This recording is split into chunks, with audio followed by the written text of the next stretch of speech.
My name is Sенькина Sophia, school number 24.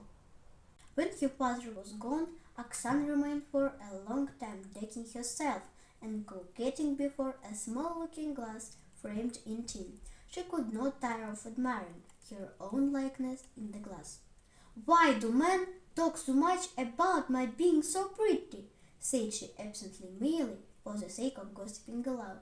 "Nonsense! There is nothing pretty in me." But the mirror, reflecting her fresh, animate, childish features, with brilliant dark eyes and a smile most inexpressibly bewitching, proved quite the contrary.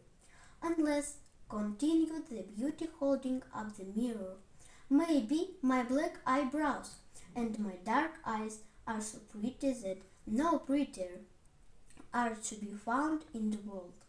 As for this little snub nose of mine, and my cheeks, and my lips, what is there pretty in them? Or are my trousers so very beautiful?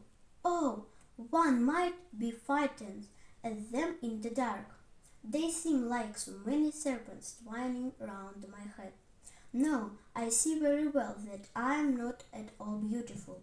And then, on a sudden, holding the looking-glass a little farther off, "No," she exclaimed exultingly, "no, I really am pretty, and how pretty, how beautiful!"